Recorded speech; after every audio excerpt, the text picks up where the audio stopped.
dízimo é uma das maiores mentiras religiosas, pois o mesmo foi transformado em dinheiro, a fim de se obter lucro sobre a fé das pessoas. O dízimo bíblico nunca foi dinheiro, mas sim alimento, e era destinado aos levitas, órfãos e viúvas.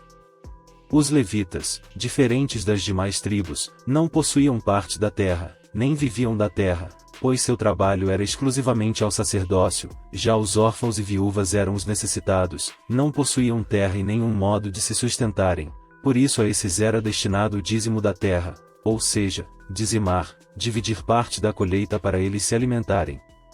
Veja que dízimo não era dinheiro e sim alimento, o oposto do que é ensinado na religião.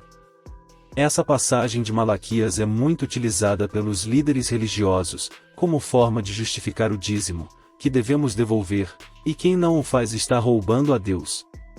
Só que esta passagem se aplica somente ao povo de Israel, o qual não devolvia parte da colheita, que era destinada aos órfãos e viúvas, descumprindo a lei a que eram obrigados. Note na passagem que em nenhum momento o dízimo se refere a dinheiro, e sim a alimento, tanto que é mencionado as palavras mantimento e fruto da terra. Ou seja, quem roubava a Deus eram os israelitas, os quais descumpriam a lei da devolução das colheitas. Além disso, o dízimo era uma lei judaica, destinada somente aos judeus. Nós que vivemos na graça do Messias não seguimos leis e nem preceitos judaicos, somente o amor ao próximo.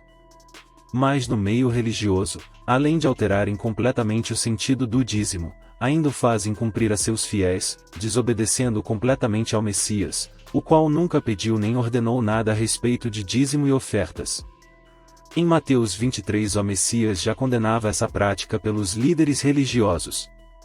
Veja que o Messias condenou a ganância dos fariseus, pois nessa época o dízimo já havia sido substituído por dinheiro, e os fariseus se utilizavam disso para se enriquecerem, os quais cobravam dízimo até das menores ervas, somente para se enriquecerem, ao passo que desprezavam o amor ao próximo e a caridade, o que de fato deveria ser praticado, pegar o dízimo e dar aos necessitados. O mesmo é praticado hoje pelos líderes religiosos. Veja a quantidade de pastores ricos, fortuna ultrapassando os bilhões, instituições religiosas com fortuna e bens incalculáveis, enquanto seus fiéis passam por necessidades. Por que alguém que se julga o homem de Deus acumula tanta fortuna? Sendo que o próprio Messias nem tinha onde reclinar a cabeça? Ele ainda condenou o acúmulo de bens, dizendo que era mais fácil passar um camelo no fundo de uma agulha que um rico entrar no reino. Nenhum discípulo foi rico, muito pelo contrário, todos eram pobres e sobreviviam através do trabalho. Na igreja primitiva todos repartiam seus bens de modo que não haviam necessitados.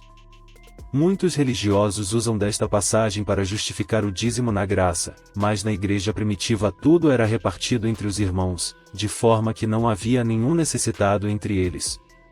O mesmo não faz os líderes religiosos, estes tomam os bens dos fiéis somente para si, são pastores ostentando carros e mansões luxuosas, fazendas, imóveis, fortunas na casa dos milhões, e por que os mesmos não fazem como os discípulos e repartem aos necessitados? Por que não acumulam bens no céu como o Mestre ordenou? Mas fazem o oposto, acumulam bens nesse mundo, para receberem glórias dos homens, contrariando o ensino do Mestre. Esses homens nunca foram do Pai, estes são mercenários, falsos pastores e profetas que fazem comércio da palavra.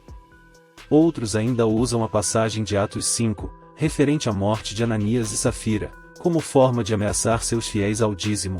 Usando de má fé ensinam que a morte do casal foi em razão de um castigo do pai, por usurparem parte da oferta que era deixado aos discípulos. Pois trata-se de outra passagem totalmente adulterada e ilógica, já que os discípulos foram diversas vezes perseguidos, torturados e mortos e em nenhum momento seus perseguidores foram mortos ou castigados por intermédio divino, mas um casal por ocultar parte da doação foram mortos como castigo? Qual a lógica disso? Se os judeus e pagãos perseguidores dos discípulos fizeram coisas piores, até difamar do Espírito da Verdade, e nem por isso o Pai os castigou diretamente, nosso Pai não age assim. Isso é a velha tática usada pelo meio religioso de adulterar as passagens bíblicas para amedrontar seus fiéis. Os discípulos nunca cobraram ou viveram às custas de dízimos e ofertas, muitas das vezes passavam até por necessidades, devido a viagens e tribulações a que passavam. Nunca existiu dízimo na graça, mas sim caridade e amor ao próximo, assim como o Mestre ordenou: venda tudo, dívida com os pobres e siga-me. Assim era a igreja primitiva, a qual era unida e dividia todos os bens entre si. Já hoje se faz o oposto, se divide as pessoas enquanto os líderes religiosos se fartam com os bens tomados de seus fiéis. A religião ensina tudo oposto ao que o Mestre ensinou, a função dela é enganar e levar à perdição, e ainda blasfemam do Espírito do Pai, já que se utilizam do nome do Espírito do Pai para tirarem dinheiro do povo, falsas curas em nome dele, além de línguas estranhas, que nada mais são que palavras emboladas ditas pelos falsos pastores, acompanhado de danças e gritos, como forma de dizerem que estão cheios do Espírito Santo, blasfemando assim do mesmo. Porque estas mesmas curas e milagres não são levadas aos hospitais, nas ruas, nas casas dos doentes, mas são justamente em seus templos religiosos, cercados de multidões sedentas por prodígios e prontas a dar a oferta.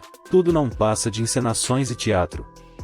Movidos pela ganância e pelo espírito do maligno, esses falsos pastores distorcem a palavra e enganam o povo para lucrarem o máximo possível através de ameaças e mentiras, como devolver a Deus, custear a missão, custear os gastos do templo, dar dízimo para ser abençoado, como se o Pai fosse comprado com dinheiro, que te abençoasse mediante pagamento, o que é o cúmulo do absurdo, sendo que o Pai criou tudo, tem todo o poder.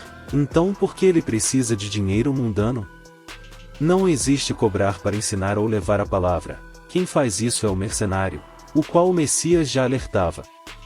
É por isso que esses líderes religiosos ostentam fortunas, enquanto seus fiéis passam por necessidades, pois os mesmos são mercenários, não se importam com as ovelhas, mas sim pelo lucro que elas oferecem.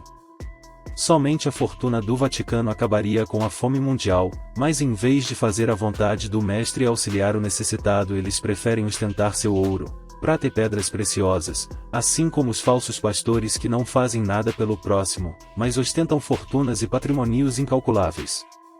Assim como os fariseus que se utilizavam do dízimo para roubar e enriquecerem, assim são os líderes religiosos da atualidade. Nosso Pai não precisa de dinheiro, se quer agrada-lo, ajude seu próximo, doe alimento, roupa, ame.